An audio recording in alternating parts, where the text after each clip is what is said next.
Oramos. Nuestro Dios, te agradecemos por el privilegio que tenemos de estar acá, por darnos vida, por conservarnos la vida un día más, por poder disfrutar de las cosas que vos tenés preparadas para nosotros. Gracias porque pudimos llegar hasta este lugar, reunirnos como iglesia para ser enseñados por tu palabra, por tu espíritu, para adorarte, para también estar en comunión unos con otros. Y Padre, queremos pedirte en este tiempo, por favor, que, como leíamos recién, abras nuestros ojos para poder ver las maravillas de tu ley, de tu palabra, que podamos seguir siendo corregidos, animados, confortados, corregida nuestra manera de pensar también y de vivir. Padre, estamos en tus manos, necesitamos que nos hables y necesitamos que sea tu espíritu el que tome tu palabra y la aplique a cada corazón. Te pedimos esto y esperamos en el nombre de Jesús. Amén. Bien, bueno, ya estamos ahí. En el apunte que dice Cristo nos llama a buscar la santidad, Efesios 4, 17 al 32. Estamos ahí, tenemos Biblia, son varios versículos, así que los que se animan a leer, me ayudan. Efesios 4, ¿saben dónde está? Si lo quieren ir buscando, chicos, así pueden, aunque sea ir siguiendo la lectura. El que se anima a leer, lee, el que no, acompaña en silencio, pero puede ir leyendo también, así podemos aprender juntos.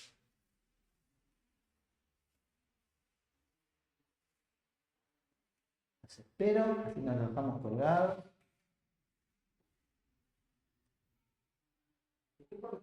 Efesios está, después de los evangelios vienen las cartas. Y ahí cuando vienen las cartas hay algunas largas que son Romanos, Corintios, y después vienen algunas más cortitas. Gálatas, Efesios.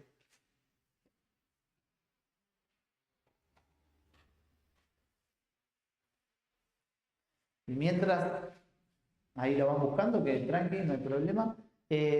Así como un repasito breve, lo que habíamos visto en las primeras clases de Ama a Cristo tenía que ver con el Evangelio, las demandas del Evangelio de Jesús, llamando a la vida eterna, al arrepentimiento, a seguirle y prometiendo perdón de pecados, vida eterna. Así que estuvimos aprendiendo un poco de qué se trata esto, ¿sí? Las demandas del Evangelio, los ofrecimientos del Evangelio, Biblia nueva, ¿de Vicky? ¿No? Bueno, tranquilo.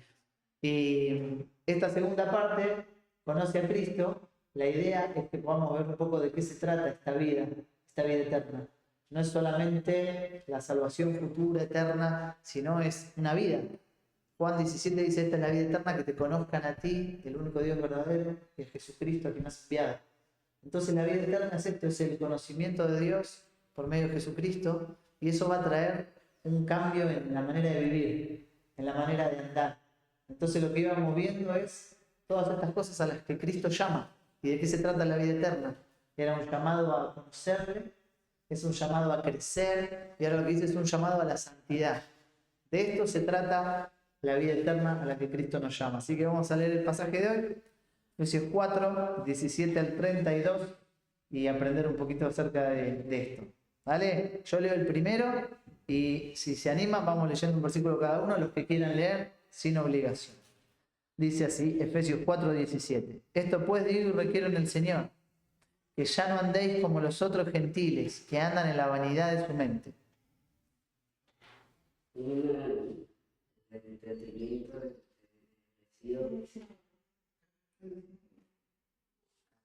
la vida de Dios por la ignorancia de ellos hay, por la dureza de su corazón. No puede perder toda la sensibilidad, entregaron a la luz para conocer con la mente de toda la corazón.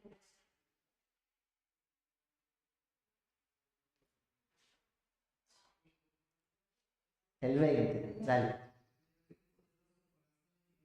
No, el capítulo 4, versículo 20.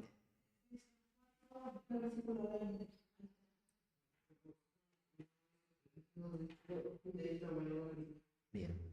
Si en verdad le habéis oído y habéis sido por él enseñados conforme a la verdad que está en Jesús. En cuanto a la pasada manera de vivir, despojados del viejo hombre que está viciado conforme a los deseos engañosos. Vestido de nuevo hombre, creado según Dios, en la justicia y santidad de la verdad.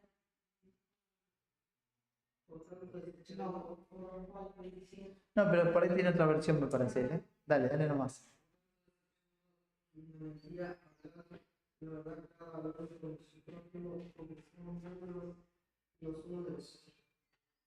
Hay algo que no pequéis, no se ponga el sol sobre vuestro nombre.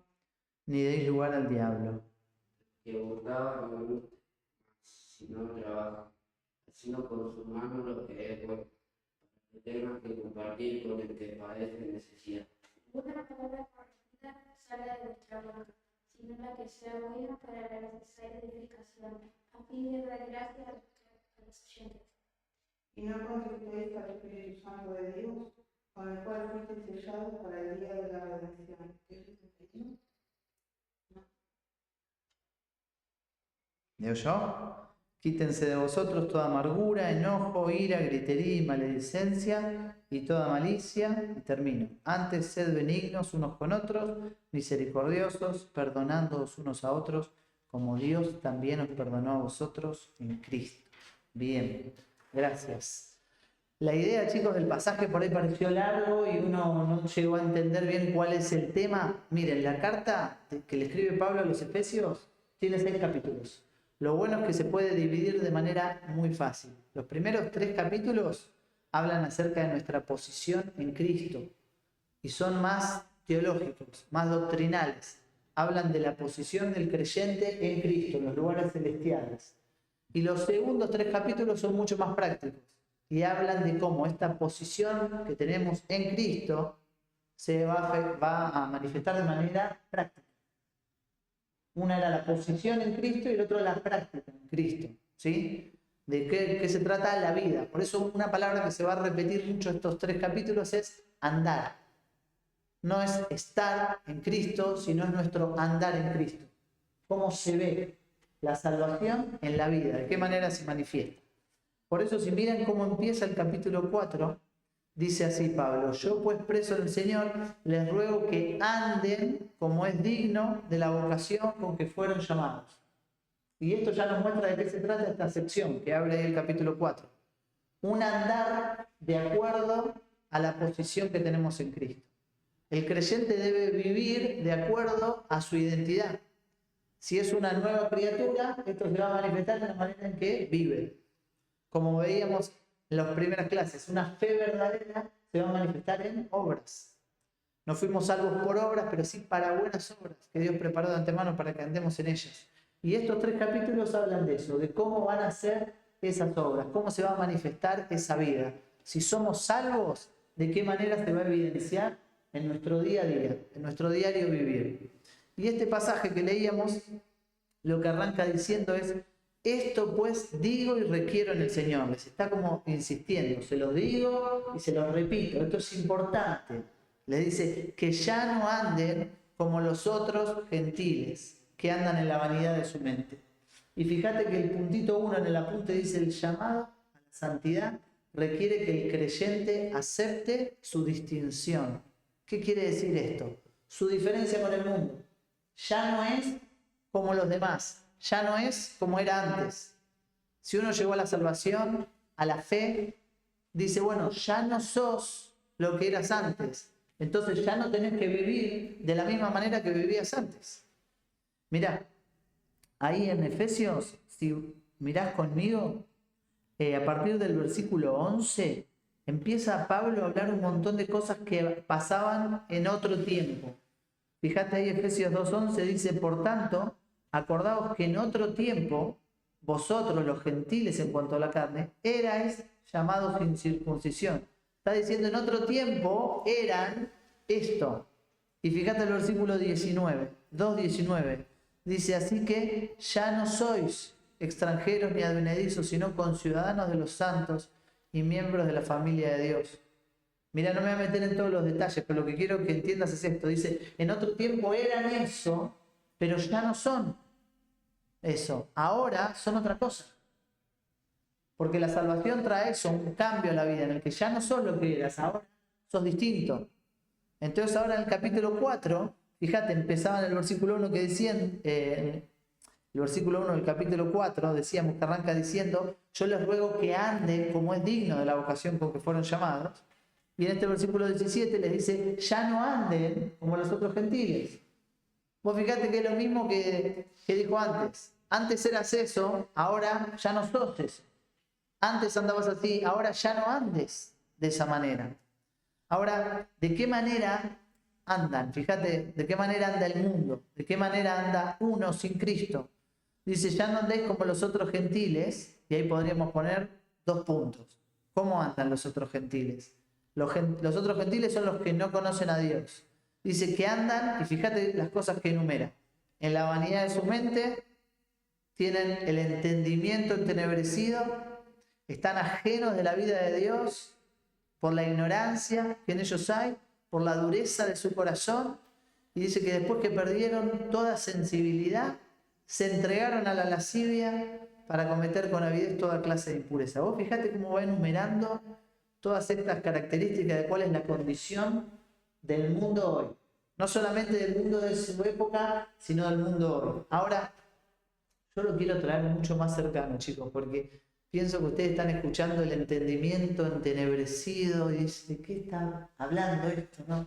¿De qué habla? La Biblia parece algo tan viejo, tan antiguo y tiene mucho que ver con la vida hoy, chicos. Entonces vamos a tratar de usar palabras que nos ayuden a entenderlo. Y si se quieren ir fijando ahí el apunte, va explicando cada una de estas expresiones. Ahora, esto no es un ejercicio solamente intelectual, teórico. Esta es una descripción de cómo están las personas sin Cristo. Sabés que vos por ahí, a la edad que tienen muchos de ustedes, los que están acá, vas mirando algunos ejemplos, ¿no? Referentes. El mundo y las redes sociales se encargan, ¿no? De ponerte ejemplos o personas a las cuales admirar, figuras, estrellas, famosos, celebridades a las cuales mirar, imitar, querer seguir. ¿Sabés qué? Esas personas, si no tienen a Cristo, esta descripción que vamos a ver ahora es la vida detallada de las personas sin Cristo. Así que si eso es lo que el mundo te está presentando como algo deseable, ¿sabes qué? Detrás de esa cáscara, detrás de esa imagen, lo que hay es esto que vamos a leer ahora. Dice, ellos viven en la vanidad de su mente. Vanidad quiere decir algo vacío, algo hueco. Dice que su mente, sus pensamientos están vacíos, huecos, no tiene nada de contenido. Algo vacío, hueco, sabes que tiene solamente una cáscara, una apariencia, algo externo, pero por dentro no hay nada. Y así es su mente, porque así es el mundo. Sin Cristo, algo vacío, algo hueco, una apariencia. Y sabes que por más atractivo que te lo pinten, por más luces que le pongan, por más colores lindos que te lo pinten, detrás de esa cáscara, de esa fachada, no hay nada. Es como una escenografía que vos podés ver, sentarte, en el teatro, qué lindo, y si vos vas atrás te vas a dar cuenta que no estaba eso. Era una imagen nada más. Y sabes que eso es lo que el mundo te presenta. Una imagen, algo que se ve muy atractivo, pero que del otro lado, vano, hueco, no tiene contenido, no tiene nada que realmente pueda llenar la mente, el corazón, la vida. ¿Sabes por qué? Porque Dios creó nuestro corazón para Él. Y no va a estar satisfecho hasta que no encuentre eso, a Dios. Y si no, vas a estar buscando por distintos lados, pero te digo, todo es vanidad. Podés ir a Eclesiastés y leer la vida de Salomón. Te digo algo, tuvo la vida que hoy podés ver, no sé, yo ni los conozco, ¿no? Los reggaetoneros o traperos, no sé cómo se llaman ahora, que vos ves en las redes que muestran toda la opulencia, ¿no? La plata, las cosas, todo lo que pueden llegar a tener, ¿no? Y vos lo ves ahí en los videoclips, con el mejor auto, las mejores cadenas, el vestido ahí, y mujeres, ¿no? Y lo ves como la vida es una fiesta, y todo, ¿no? Todo lo que el mundo te puede ofrecer, esas personas lo tienen. Bueno, Salomón fue una persona que tuvo para su época todo lo que podía desear, lo tenía a su disposición. No hubo personas más ricas en toda la tierra que él. No hubo persona más sabia que él. ¿Y saben qué hizo Salomón en un momento? Su corazón se alejó de Dios y dijo, yo voy a probar todo lo que el mundo tenga para darme. Todo. A ver, comidas, voy a agasajar mi carne, vamos a tomar vino, vamos a probar todo. Bueno, a ver, algo lindo, dale, hagamos un palacio impresionante, los mejores jardines, música, traigamos los mejores músicos, animales exóticos, mujeres, todo. Vos lees Eclesiastés, el recorrido de su vida y ¿sabés qué dijo? Todo es vanidad. Llegué a este punto y lo escribe para los que van detrás de esas cosas. Chicos, todo esto es vanidad. Yo ya pasé por ahí, te podría decir Salomón. No hay nada. Todo es vanidad, es aflicción de espíritu. El fin de todo el discurso cuando termina dice este, teme a Dios y guarda sus mandamientos. Ese es el todo del hombre. No te equivoques. El mundo y las personas sin Cristo, por más que aparenten una vida feliz, dice, andan en la vanidad de su mente. Hueco, vacío, no tiene nada. Ahora no me puedo tener así en cada uno, así que voy a meterle un poco más de pata. Segundo, dice, tiene el entendimiento entenebrecido. Palabras que no usamos mucho, ¿no? El entendimiento, estamos hablando de la mente. Nosotros estamos compuestos por un cuerpo físico, material, y una mente, un alma, un hombre interior que es espiritual, ¿sí? Que es la parte que no se puede tocar, pero que es la que gobierna la vida. El hombre interior es el que gobierna la vida, el que decide, el que gobierna este cuerpo, en qué dirección va. Y dice, su entendimiento está entenebrecido. Esto tiene que ver con algo que está en tinieblas, en oscuridad. Leíamos que la palabra, que es la palabra de Dios, y una de esas cosas decíamos es lámpara, es luz. Ahora, ¿uno para qué quiere luz? ¿Para qué me sirve la luz?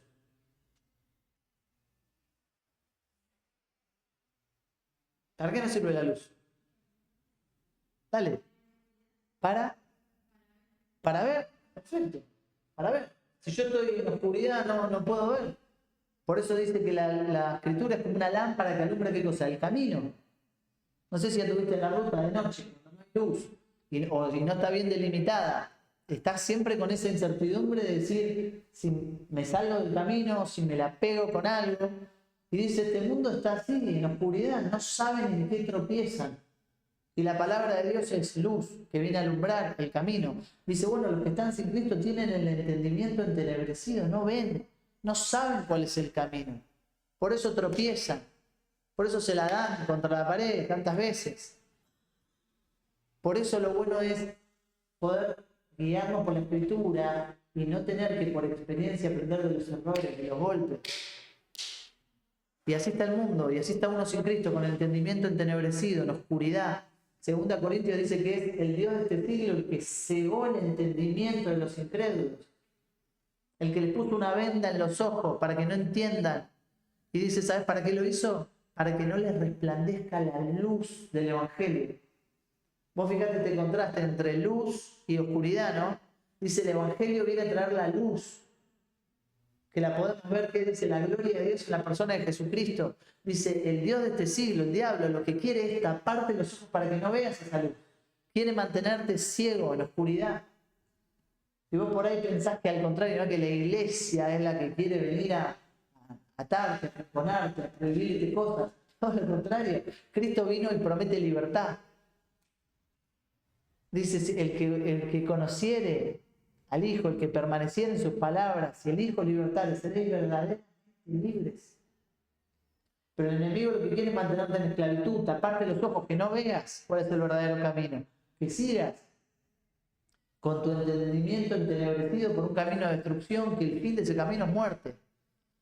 Ahora avanzamos, porque dice que no solamente andan en la vanidad de su mente, tienen el entendimiento entenebrecido, dice que ellos están excluidos de la vida de Dios. Dice, ajenos de la vida de Dios. ¿Sabes qué? Lo que Dios tiene para darte es vida. La salvación es esto, es vida eterna. Es ser participante ahora de la vida de Dios. Dios es la fuente de la vida. La vida de Dios, una vez se hace una idea de Dios tan equivocada, ¿no? Dios lleno, aburrido. Dios es la fuente de la vida. La alegría, el amor, el gozo, la paz. Viene de Dios. Por eso dice que el fruto del Espíritu es amor, gozo, paz, paciencia, benignidad, bondad, fe, mansedumbre, templanza. Todas estas características tan hermosas son la vida de Dios, que por medio del Espíritu puede ser impartida en el alma del hombre. Ahora, el que está en el mundo dice, está ajeno de la vida de Dios. No tiene nada de estas cosas, no tiene vida. ¿Por qué? Porque está muerto, sus delitos y pecados. No puede participar de nada de todas estas cosas que Dios tiene para dar. ¿Sabes qué? Por más que el mundo y el pecado ofrezca satisfacción, no puede dar vida. La paga del pecado es muerte. Por eso los que están en el mundo, dice, están ajenos de la vida de Dios. Ahora, ¿por qué? Dice, por la ignorancia que en ellos hay. Veíamos antes la necesidad de conocer a Dios. Y las personas que están en el mundo sin Dios no conocen a Dios. Son ignorantes. Por eso no pueden participar de la vida de Dios. Porque no conocen a Dios. Y esta es la vida eterna, y ya lo venimos repitiendo, que te conozcan a ti. En la medida en que uno no conoce a Dios, no puede participar de la vida de Dios, no puede disfrutar de todo lo que Dios tiene para darnos. Dios tiene para darnos, ¿saben qué? Para darse a sí mismo. Para darnos, Dios te quiere dar a sí mismo en Cristo. Ahora vos por ahí no te resulta interesante, ¿no? Tener a Dios. Pero el que tiene a Dios tiene todo. Él es la fuente de la vida, el creador de todo. Tu formador, el que hizo tu corazón, que conoce los anhelos, los deseos, lo que te puede traer verdadera satisfacción y gozo al alma, lo que puede traer realización a la vida, porque Él te creó, Él creó tu vida. Y ¿sabes qué? Él quiere darse en la persona de Cristo, Él quiere que vos tengas a Dios ahora, para que llene tu corazón y para que gobierne tu vida, para darte propósito. Pero en la medida en que vos no conozcas a Dios, no vas a poder participar de la vida que Dios tiene para vos. Y también esto es un ánimo para aquellos que están en Cristo, que fueron salvos, a crecer y conocer más a Dios. Porque en la medida en que más conozco a Dios, más tengo de Dios, más disfruto de lo que Dios tiene para mí. Efesios va a decir que tenemos que ir creciendo en conocer lo alto, lo profundo, lo ancho, lo largo del amor de Dios. ¿Para qué? Para que seamos llenos de toda la plenitud de Dios. Todo lo que Dios quiere darnos, que tiene que ver con Él, con su persona, con su vida, con su espíritu. En la medida en que nosotros podamos crecer en conocerle, vamos a poder disfrutar más de todo lo que Dios tiene para nosotros. Ahora, el mundo está en ignorancia. Pero saben que esto no es por un problema intelectual. No es porque no tienen la información necesaria. Dice la ignorancia que en ellos hay por la dureza de su corazón. No es un problema intelectual, es un problema moral. Es un problema que el corazón no quiere conocer a Dios, que el corazón se resiste a someter su voluntad a Dios, se resiste a renunciar al pecado, a decir, Señor, yo no sé, yo no puedo, y te necesito. La dureza del corazón es la que lleva a no querer arrepentirse, a resistirse, y ahí no poder conocer la verdad. Por eso dice la Escritura que Dios les conceda que se arrepientan para conocer la verdad. Y Dios quiere eso, que todos procedan al arrepentimiento, que todos los hombres vengan al conocimiento de la verdad. Y si eso no pasa, ¿saben por qué es? Por la dureza del corazón y por el corazón no arrepentido. Entonces, ¿saben que esa es la característica del mundo? Corazón endurecido. Así que, mirá cómo está tu corazón. Cómo responde tu corazón cuando la palabra te confronta. Te endureces, te resistís. Porque la dureza del corazón conduce, ¿sabes qué? A la ignorancia. Y la ignorancia a estar ajeno de la vida de Dios. Eso es lo que venimos viendo. Y no solamente tiene que ver con esta vida, porque el que no está participando hoy de la vida eterna no va camino a una eternidad con Dios. ¿No querés a Dios hoy en tu vida? Bueno, tenés por seguro que no vas a tener a Dios en la eternidad. No se puede vivir una vida sin Dios y pretender terminar una eternidad con Dios. Hoy querés a Dios fuera de tu vida, vas a lamentablemente pasar una eternidad excluido de la presencia de Dios. Por eso también la exhortación. No solamente que Dios tiene una vida preciosa para darte. Hay una eternidad por delante, chicos, en una de dos. Entonces no es una opción que, bueno, a vos te gustó esta y a mí me gustó esta otra. Es una elección de vida o muerte lo que está en juego. Por eso también invitamos, pero exhortamos. Y la palabra de Dios tiene tanto esta, invitaciones a venir y advertencias.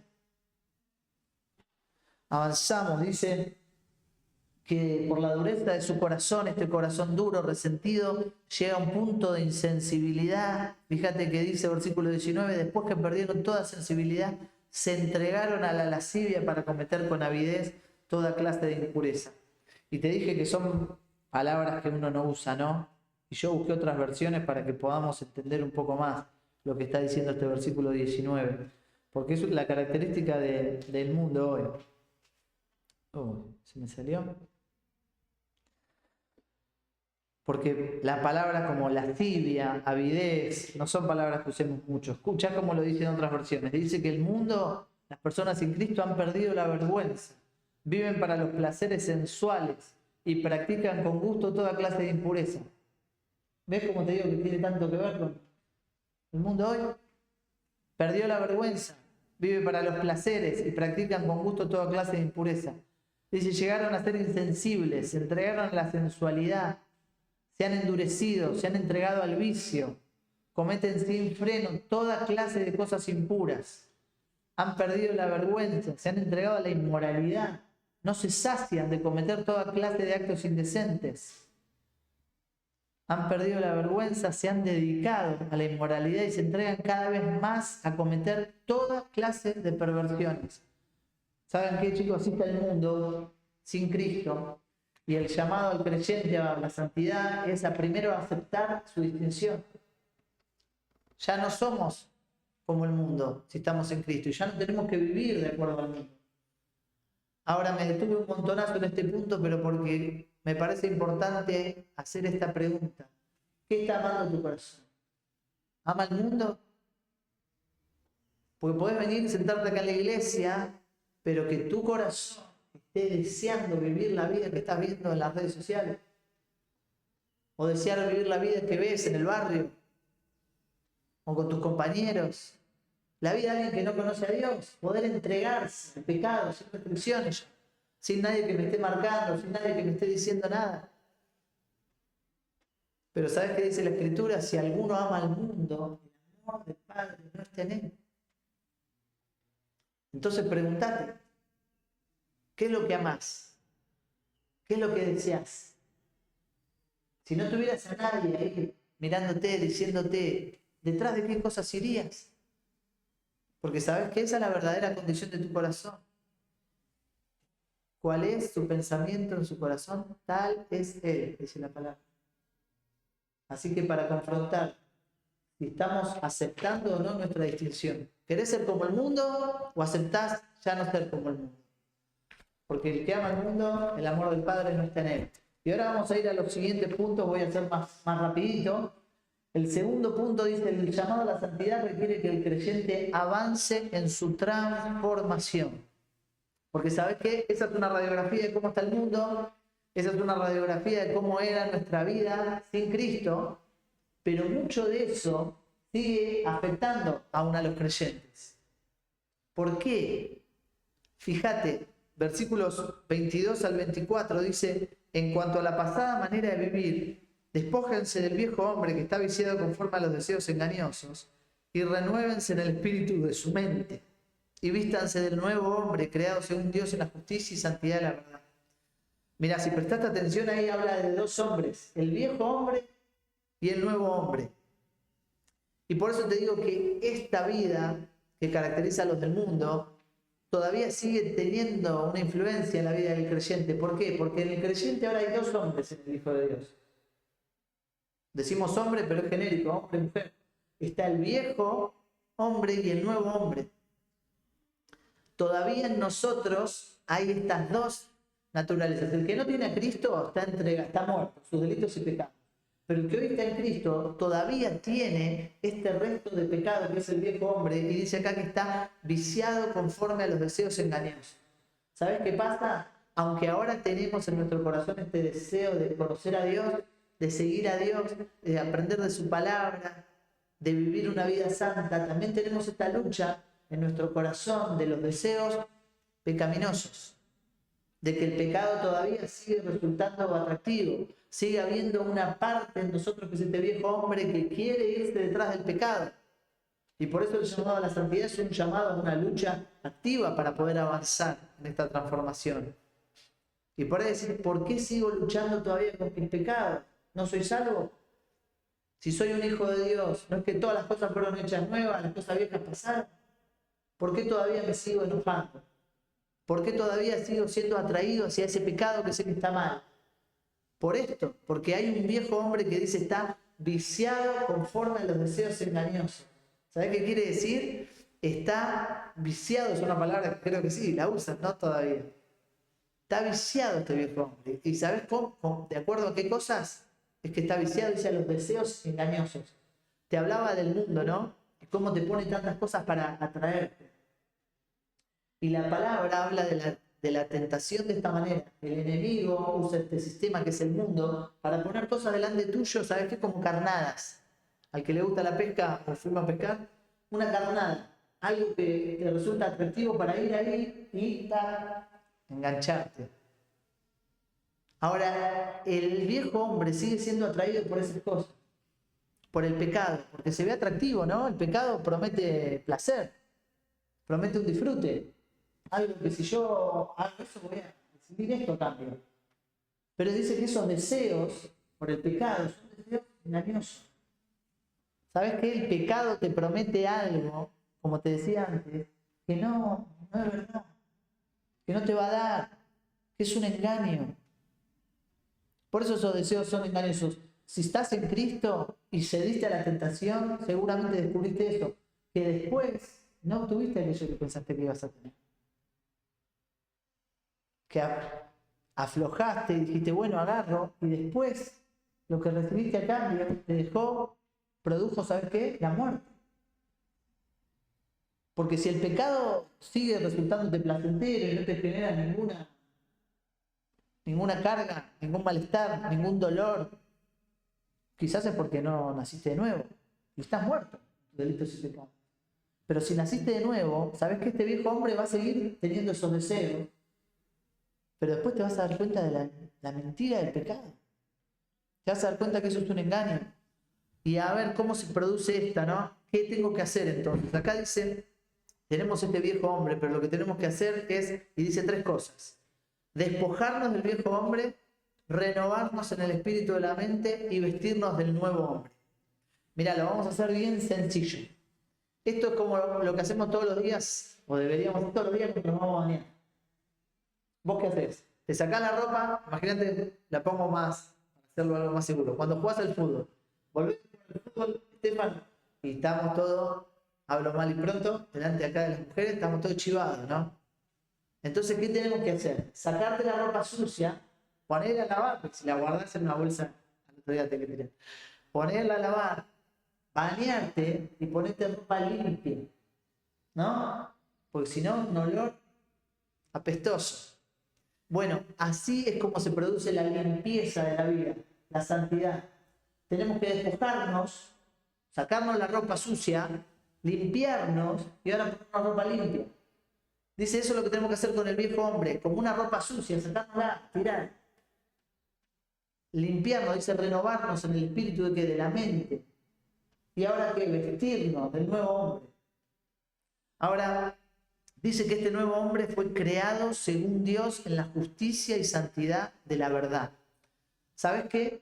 Esto de dejar de hacer algo que está mal y hacer lo que está bien puede sonar mucho que a religión, ¿no? Y hemos visto varias historias de los hipócritas que oraban, ofrendaban, leían y hacían un montón de actos religiosos, ¿no? Y ellos decían, no, yo no robo, yo no mato, yo no cometo adulterio. Entonces podés llegar a cometer este error, ¿no? De pensar que se trata de esto en la vida cristiana. Dejo de hacer las cosas que son inmorales y ahora empiezo a ir a la iglesia, a leer la Biblia, o si embole, ¿no? La vida cristiana es eso, es dejar de hacer lo que estaba, no voy a bailar y vengo a la reunión de jóvenes. No escucho la música que escuchan y escucho música cristiana. De eso se trata, ¿no? Dejo de hacer las cosas malas y hago las buenas. No digo más malas palabras y ahora uso palabras como qué bendición. ¿No? Y podemos cometer ese error de pensar que se trata de eso. Dejo de hacer las cosas que hacen los demás y hago estas otras. Y actúo como un cristiano. No. Es una vida que dice, ahora, estas cosas que yo puedo hacer no son actos que yo hago exteriormente para dar una apariencia. Dice, es porque fue este nuevo hombre creado en Dios, según Dios, en la justicia y santidad de la verdad. ¿Sabes qué? Cuando Dios cambia tu corazón, te hace una nueva criatura, ahora tienes la posibilidad de vivir de una manera totalmente distinta a la que vivías antes. No como una religión, sino como el resultado de esta vida interior que Dios cambió. Que Dios ahora dice, escribió su palabra en tu corazón, en tu mente. Y como resultado eso se va a ver en tus actos. Pero empieza por ahí, empieza por dentro, empieza por ese cambio que Dios tiene que hacer en el corazón. Es la cirugía a corazón abierto en la que saca un corazón que ama el pecado y pone ahora un nuevo corazón que ama a Dios. Y eso va a resultar en esto, en que vos te vas a empezar a sacar todas esas cosas que pertenecían a la vieja vida y te vas a querer empezar a vestir ahora de todas estas cosas que tienen que ver con la nueva vida que Dios tiene para nosotros en Cristo. Ahora vamos a ver el tercer puntito que tiene mucho que ver con este segundo y vamos a ver cómo estos tres pasos, despojarse, renovar y vestirse, que creo que es muy gráfico ese ejemplo, ¿no? El sacarse la ropa, el limpiarse y el ponerse ropa limpia, ¿cómo se va a ver en la vida práctica? Y ¿sabes qué te decía? Estos no son actos religiosos. No es cumplir con los ritos de una religión. ¿Saben qué es? Es una vida transformada. Y la verdadera santidad, ¿sabes en qué se ve? No se ve si en vez de ir a bailar vas a la reunión de jóvenes. No se ve si en vez de escuchar la misma música de tus amigos, escuchar música cristiana. O como decía recién, ¿no? En las palabritas que uses. La verdadera santidad, ¿sabes en dónde se ve? En las relaciones interpersonales. En cómo vos te relacionás con los demás. ¿Sabes dónde se va a ver? Primeramente, casa. En cómo respondo a mi papá, a mi mamá, en cómo trato a mis hijos, en cómo me llevo con mi hermano, mi hermana, en qué actitud tengo con mis compañeros, en de qué manera veo yo a las demás personas. Y las relaciones van a ser el escenario primero en el que se manifieste el pecado. Y Dios lo va a usar para manifestar el pecado y seguir limpiando. Y también ahí es donde Dios va a mostrar la vida de Cristo en las relaciones. Porque ahí se ve la verdad, ¿no? La vida, el cumplir con la ley de Dios, ¿qué es? Es amar a Dios y es amar al prójimo. Y el que dice que ama a Dios y no ama al prójimo, es mentira. Entonces la verdadera santidad, la verdadera vida espiritual, se va a ver en que haga una vida de amor a los demás. Y este pasaje va a decir de los versículos 25 en adelante, de qué manera este principio de la santificación práctica, de sacarme la ropa sucia, de limpiar mi mente y de ponerme la ropa limpia, se va a ver en las relaciones. Y vos fíjate, mirá conmigo ahí los versículos. Hay un montón de pecados contra los cuales tenemos que luchar, que todavía nuestro viejo hombre está viciado. Y acá va a nombrar algunos. Va a hablar, fíjate, el versículo 25 habla de la mentira, versículo 26 habla del enojo, versículo 28 habla del hurto, versículo 29 habla de las palabras corrompidas, versículos 31 habla y 32 habla de la amargura, el enojo, la ira, la gritería, la maledicencia. ¿Sabes que un montón de pecados que aún para los hijos de Dios son cosas con las que hay que luchar? Porque no es que ya está, el Señor la sacó y no está más. No, ese viejo hombre sigue yendo detrás de estas cosas. ¿Y cómo hacemos para luchar? Con el enojo, con la ira, con el hurto, con el egoísmo. Bueno, hay que hacer esto, despojarse, renovar la mente y vestirse. Mirá el primero. Y estamos viendo el puntito 3. El llamado a la santidad requiere que el creyente sea transformado en sus relaciones. Mirá el primero en el versículo 25. Dice, por lo cual, desechando la mentira, ahí está de lo que yo me tengo que despojar, de la ropa que me tengo que sacar, sucia. Dice, ¿qué tengo que desechar? La mentira. ¿Y de qué me tengo que vestir? Dice, hablar verdad cada uno con su prójimo. Y vos mirá cómo estos tres pasos se van a repetir en cada uno de estos pecados. ¿Y cuál es la verdad que tengo que traer a mi mente? Que tengo que renovar la mente. dice, porque somos miembros los unos de los otros. Entonces en cada uno vas a ver estos 3 pasos. Desechar la mentira, renovar la mente y hablar la verdad. Ahora, ¿de qué se trata la mentira? Se refiere a no solamente a decir algo que no es verdad, se refiere a una vida de honestidad, una vida de integridad, una vida transparente, una vida sin engaño, sin hipocresía. Dice, no tenemos que engañarnos los unos a los otros, tenemos que vivir vidas reales, transparentes. No tenemos que mostrar algo que no somos. No tenemos que decir cosas para que el otro piense algo que no es la realidad. Somos llamados a vivir vidas de transparencia, de honestidad, a decirnos la verdad, a ser honestos los unos con los otros, a no dibujarla, a cuando te preguntan cómo estás, decir la posta, a cuando te dicen cómo venir con esta lucha, ser franco y abrir la puerta y decir, listo. Ahora, ahí en el apunte te lo dice, las relaciones de la iglesia se construyen sobre la honestidad y no el engaño. Y de esto se trata, ¿no? Hay que desechar la mentira, el engaño, la apariencia, la falsedad y hablar la verdad, cada uno con su prójimo. ¿Por qué? Dice, porque somos miembros los unos de los otros. Siempre este cambio de desechar el pecado y de vestirme ahora de la justicia viene ¿por qué? Porque hay una verdad que es la que ahora está cambiando mi manera de pensar.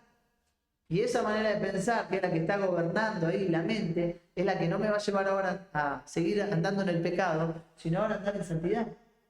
Entonces, ¿cuál es la verdad que renueva mi mente para no seguir viviendo una vida de mentira, de engaño, y ahora vivir una vida de verdad, de honestidad? Dice que somos miembros los unos de los otros. Esta relación que tenemos unos con otros es la que me lleva a no querer mentirle a mi hermano, a no querer engañar, a no querer ser falso. Y acá pone un ejemplo muy claro de la parte. Dice, en un cuerpo. Imagínate que un miembro quisiera mentirle al otro. En un cuerpo. Dice, si el ojo ve una serpiente, ¿qué información le tiene que dar al cuerpo? Hay una serpiente ahí, alejate, que te va a picar.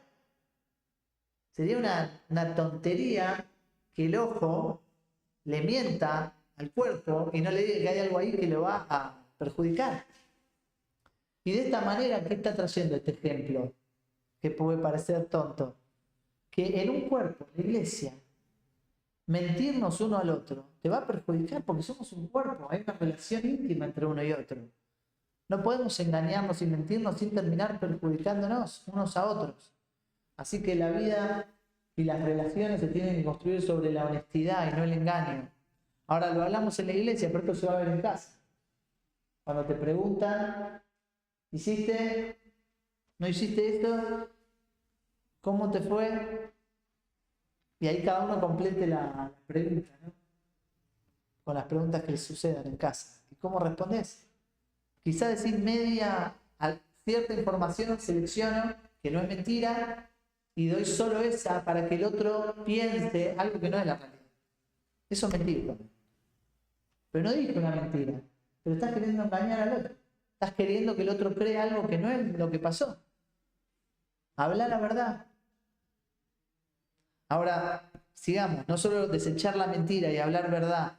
Versículos 26 y 27 habla del enojo. Dice, fíjate el mandamiento en el versículo 26 es, airaos. Está diciendo, aírense, enójense. Parece raro, ¿no? Pero no pequen. No se ponga el sol sobre su enojo ni den lugar al diablo. Y saben que el enojo está movido, lo hemos hablado creo en clases anteriores, la ira está motivada siempre por un deseo de hacer justicia, ¿no? Y es el orgullo. El orgullo ofendido por algo que me hicieron o por una actitud que tuvieron, que a mí me parece injusta, y ahora me lleva a mí ahora a querer hacer justicia por esa ofensa cometida contra mi dignidad. El enojo este tipo de enojo siempre es pecaminoso, porque nace del orgullo. Buenísimo. Fíjense, miren, lo podemos leer acá en el apunte. Dice,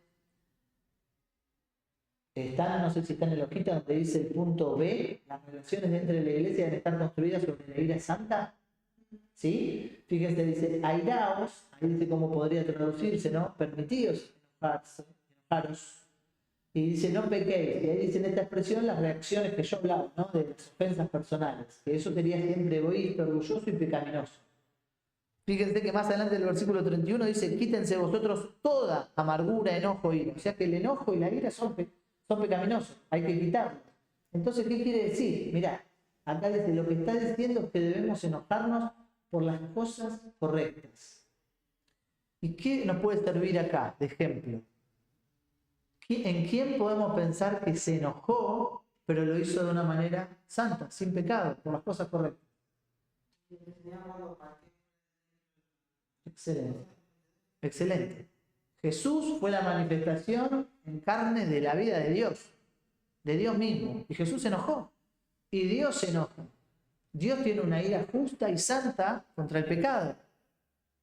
Ahora entonces, si vemos la ira de Dios justa y santa contra el pecado, ¿por qué cosas debemos enojarnos entonces también nosotros? ¿Cómo responderemos? Y cuando alguien está pecando deliberadamente o hace algo intencionalmente, hay una parte que no recuerdo bien que va a Lo reprendió a Pedro duramente porque no estaba andando conforme a la verdad del Evangelio. No lo va a tratar así, pero lo está haciendo de una manera santa. Sí, o sea, la reprensión es parte del amor también.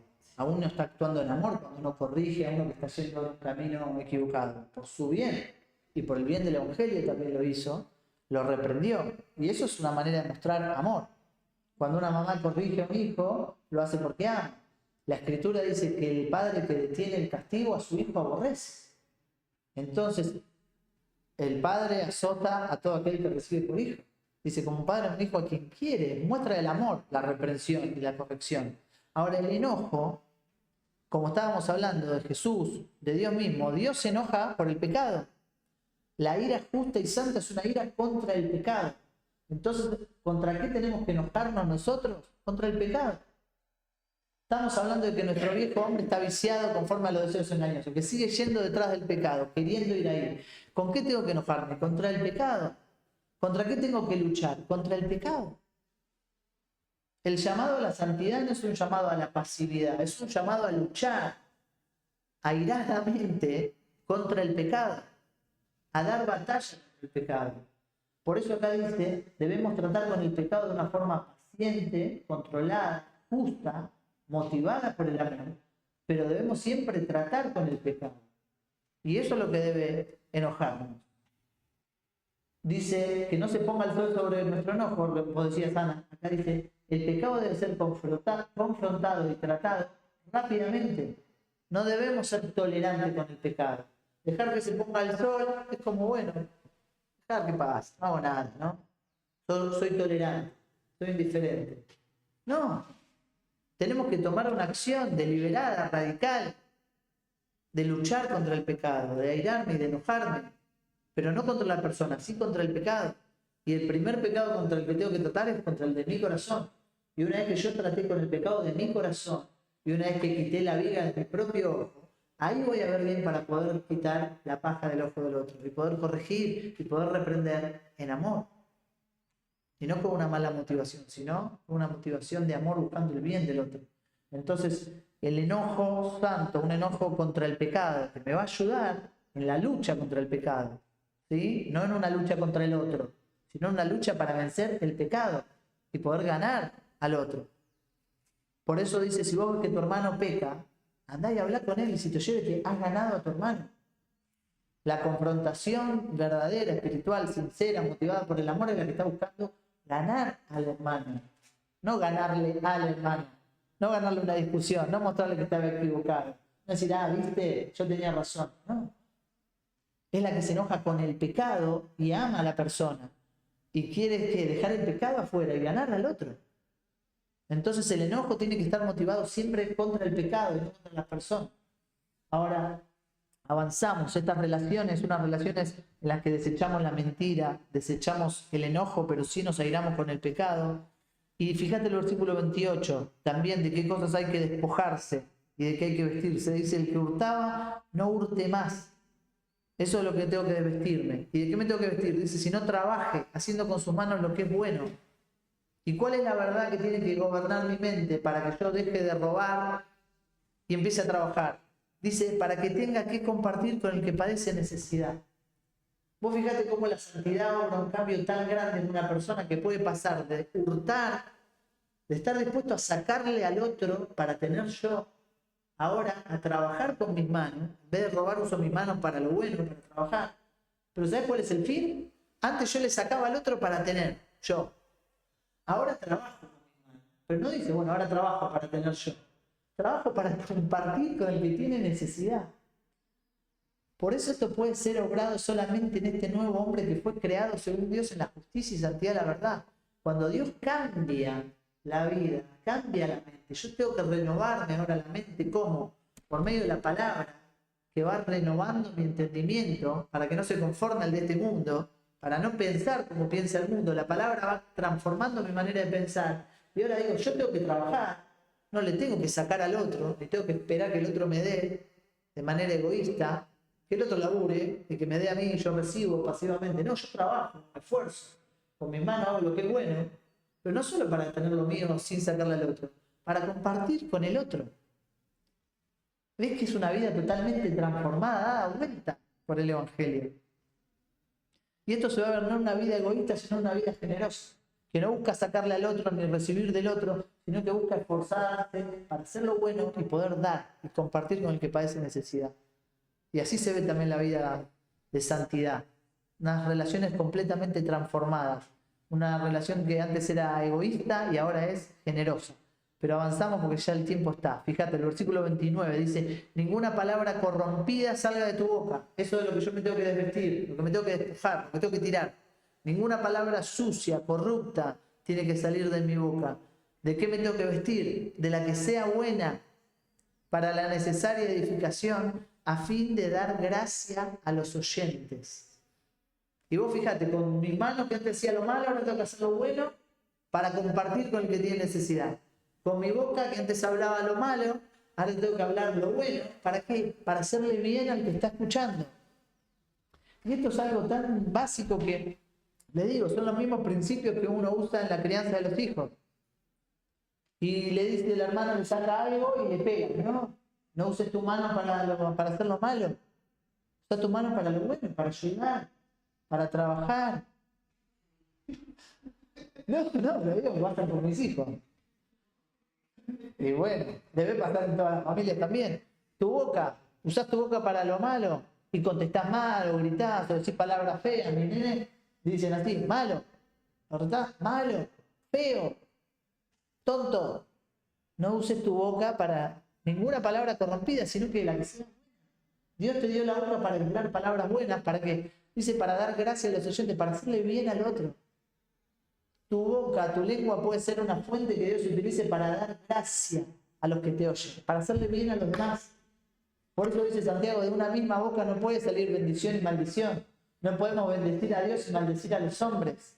Nuestra boca tiene que ser una fuente de la cual salga lo que le haga bien a los otros. Ahora, tenemos que ir terminando, pero vamos viendo, ¿no? Cómo la santidad, este proceso de sacar lo malo de mi vida, de pensar lo correcto, la verdad, y de vestirme de lo bueno, se va viendo en todos los aspectos. En lo que hago, en lo que hablo, en cómo respondo. Y lo último dice, no contristéis al Espíritu Santo de Dios, con el cual fuisteis sellados para el día de la redención. ¿Y qué tengo que hacer para no contristarlo? Tengo que quitar de mí, de mi vida. Y fíjate lo que dice, toda amargura, enojo, ira, gritería, maledicencia y toda malicia. Eso es lo que me tengo que desvestir, de toda esa lista de pecados. ¿Y de qué me tengo que vestir? ¿Qué me tengo que poner entonces? Tengo que ser benigno uno con otro, misericordioso, perdonándonos unos a otros. ¿Y cuál es la verdad que tiene que gobernar mi mente para poder dejar de enojarme y tratar mal y soportar y perdonar? Dice, como Dios también nos perdonó a vosotros en Cristo. Ya terminamos porque se hizo la hora, pero es la verdad del Evangelio. Como Dios me perdonó a mí en Cristo, esa es la verdad que tiene que gobernar ahora mi mente, de tal manera que yo no responda en amargura, enojo, ira, gritería, maledicencia, sino que pueda soportar, perdonar, ser benigno, misericordioso. ¿Por qué? Porque Dios es así conmigo. Y esa es la misma parábola de los deudores, ¿no? El que se le perdonó una deuda tan grande y ahora no quiere perdonar una deuda tan chiquita. Si Dios perdonó todo tu pecado, no vas a perdonar ahora el que te ofendió.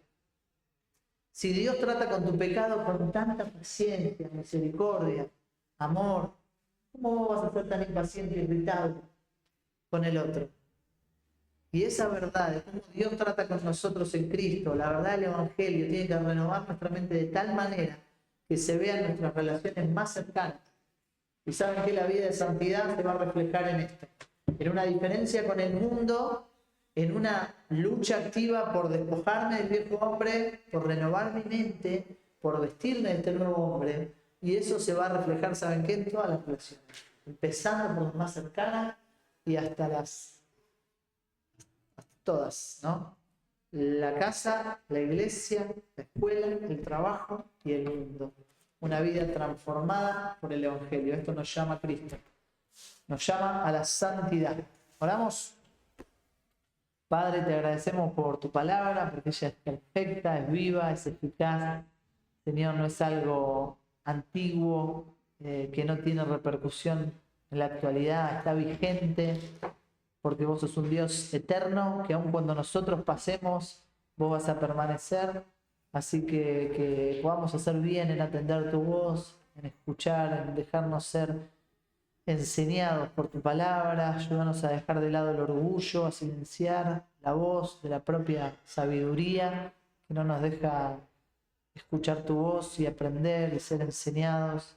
Y te rogamos, Padre, que podamos ser obedientes también, ser dóciles. No solo escuchar tu voz, sino seguir la voz del buen pastor, obedecerte, y que eso, Señor, no sea algo para mostrar en la iglesia, a los hermanos, a los demás, sino que pueda ser algo que pueda verse de manera genuina, real, honesta, en todos los lugares donde estemos, en casa, en la escuela, en el trabajo, como hablábamos, Señor, que podamos llevar por todas partes el grato olor de Cristo, de tu conocimiento, podamos mostrarlo en todos los lugares para la gloria de tu nombre, Señor. Te lo pedimos en el nombre de Jesús. Amén.